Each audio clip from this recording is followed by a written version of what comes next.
Hey, what's up, Connor? Congrats on the W. I want to talk about the Paul Reed and Justin Robinson. Both of them accounted for 29 of the 33 points in the fourth quarter of the night. Justin Robinson with the assists as well to account for those. So can you just talk about what those two mean for this team? Yeah, for sure. I think you're right on about when it really came down to it, who made a difference. And I think Paul, especially, Paul had a rough stretch to start. Paul was in foul trouble. I think that took him out of his rhythm. I think he's got to learn to play without fouls, not taking risks at half court when he's in foul trouble. I think that's all part of his maturation. But there at the end, got us a couple big buckets, got a couple tough rebounds, and helps our team win the game. So I think there's some positive and negatives in that for sure, but to see him come back and play well at the end, I think was really positive. And Justin's been the engine for us since we got going. You know, he's our starting point guard. He's a guy you trust to have the ball in his hands. He plays with incredible pace, which I think is the most important thing that a point guard can do. And you see how fast he plays. He sets other guys up. He can pass with both hands. I think Justin's got to be on the radar for these calls. I look around the other point guards in the G League, and Justin to me has him by a long stretch. So we're very lucky to have him. He did a lot for us today. Thank you. Darian Romulus, go ahead, Darian. Congratulations on the win, Coach.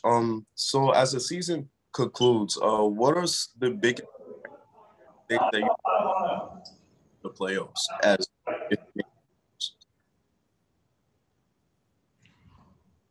I missed most of this. Sorry. Try that one more time, Darian. All right. As the season concludes, what are the team's biggest strengths and things that they can improve on? I think holistically, we have a lot of guys who have a lot of individual talents and individual in the sense of they got one thing they're doing really well. And I think they got to continue to do that thing at a high level, whether it's shooting for Jared or defending for Julian or playmaking for Justin. They got to continue to do that at a high, consistent level.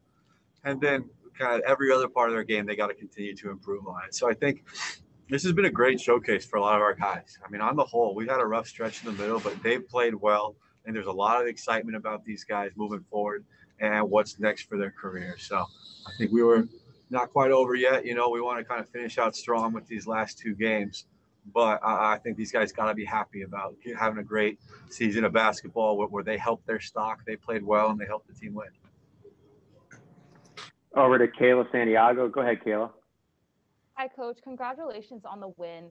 Paul Reed went into that fourth quarter with 5 fouls, and then you put him in with 8 minutes still remaining, and he only needed 1 foul to foul out. Can you kind of just talk about the trust that you had in him in that moment for him to kind of produce for your team? Yeah, for sure. I mean, the foul trouble thing's very interesting. You know, we one of the things that we've already taken from our new general manager is that the analytic approach of how you deal with foul trouble and whether that's what's the best way to get the guys play the most minutes if he's in foul trouble. I think the analytics would tell you that you just play him through the fouls, because if, in the scenario that he doesn't foul, he gets a lot more minutes. In the scenario that he does foul, he was going to foul out anyways if you put him in the last 2 minutes. So that's something we got Daryl Morey in the back of our minds as we're going through that and making sure we make the right decision about maximizing Paul's minutes, playing him as much as we can, but at the same time being smart that we will need him towards the end, especially we're playing 2 bigs with him and Ivan. We don't really have a third big.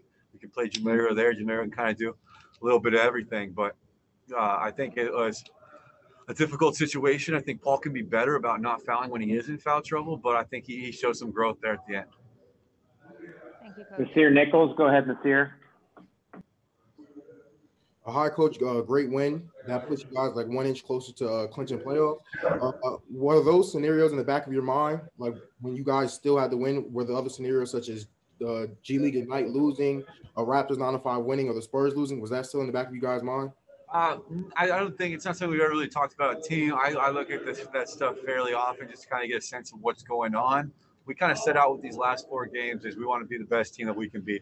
We want to end on a high note. And if that takes us into contention with that, it's a great ending for us as well. But we want to continue to, put ourselves in a position where no matter what the score is, no matter what the stakes are, we're playing at our best. And so that's what we're trying to do with these last 4 games. That's been our mantra as a group.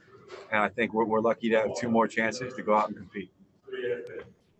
All right, Coach, we'll wrap there. Thank you. Thanks, guys. Take care.